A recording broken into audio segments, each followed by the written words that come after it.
صدارتی خطاب کے لیے دعوت دیتا ہوں مولانا ابوالحسن صاحب پرتاپ گڑھی حفظہ اللہ، امیر جمعیت اہل حدیث حیدرآباد و سکندرآباد۔ الحمد للہ رب العالمین والصلاة والسلام علی نبینا محمد صلی اللہ علیہ وسلم وعلی آلہ واصحابہ اجمعین ومن تبعهم بإحسان إلى يوم الدين۔ قال الله عز وجل: أعوذ بالله السميع العليم من الشيطان الرجيم من همزه ونفخه ونفسه بسم الله الرحمن الرحيم يا أيها الذين آمنوا أطيعوا الله وأطيعوا الرسول وأولي الأمر منكم فإن تنازعتم في شيء فردوه إلى الله والرسول إن كنتم تؤمنون بالله واليوم الآخر ذلك خير وأحسن تأويلا رب اشرح لي صدري ويسر لي أمري واحلل عقدة من لساني يفقهوا قولي رب زدني علما ربنا لا علم لنا إلا ما علمتنا إنك أنت العليم الحكيم۔ معزز ذمہ داران جمعیت و مہمان خصوصی و علماء کرام، بزرگوں، دوستوں، نوجوانوں، پردہ نشین خواتین، ماؤں اور بہنوں، یا اللہ مالک الملک کا انگنت و بے شمار فضل و کرم ہے کہ آج ہم اس مسجد کے اندر قرآن و سنت کی باتیں سن رہے ہیں۔ یقیناً وہ لوگ بہت ہی خوش نصیب ہیں جو صبح سے اپنا وقت نکال کر یہاں پر تشریف لائے اور قرآن و سنت کی باتیں سنیں، اور وہ علماء کرام جو اپنی گوناگوں مصروفیت کو ترک کر کے ہماری دعوت پر لبیک کہے۔ بالخصوص مہمان خصوصی جناب فضیلت الشیخ محمد عبداللہ صاحب عمری مدنی حفظہ اللہ، جو تامل ناڈو سے یہاں تشریف لائے اور نبی معظم صلی اللہ علیہ وآلہ وسلم کی سیرت طیبہ کا اگرچہ اختصار کے ساتھ خاکہ کھینچا، لیکن اس درد کے ساتھ کہ جیسے نبی صلی اللہ علیہ وآلہ وسلم کی سیرت پاک کو آپ کے سامنے مکمل طور پر بیان کر دیا گیا ہو۔ اللہ تعالی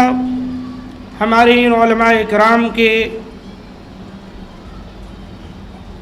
ان بیانات کو قبول فرمائے، اور جو کچھ انہوں نے کہا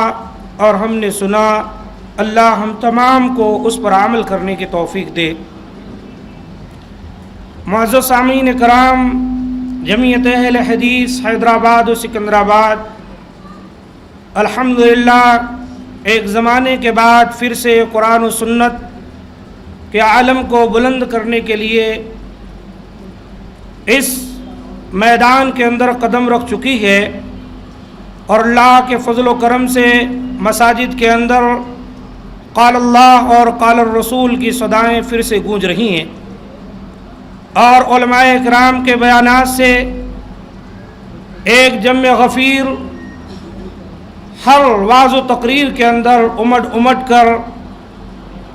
ان پروگراموں میں شامل ہو رہے ہیں، اور یہاں سے قرآن و سنت کی باتیں سن کر اپنی اصلاح کر رہے ہیں۔ اللہ تعالیٰ سے دعا فرمائیں کہ اللہ تعالیٰ اس سلسلے کو اسی طرح جاری اور ساری رکھے تاکہ عوام الناس کی رہنمائی ہو سکے۔ دراصل جمعیت اہل حدیث ہی وہ واحد جماعت ہے جو قرآن و سنت پر مبنی دعوت پیش کرتی ہے اور لوگوں کو اللہ اور اس کے رسول کی طرف بلاتی ہے۔ ہم نے کئی علماء کرام کے بیانات سنے جس کے اندر بنیادی طور پر جو بات بیان کی گئی وہ یہ کہ انسان کی نجات کے لیے اگر کوئی چیز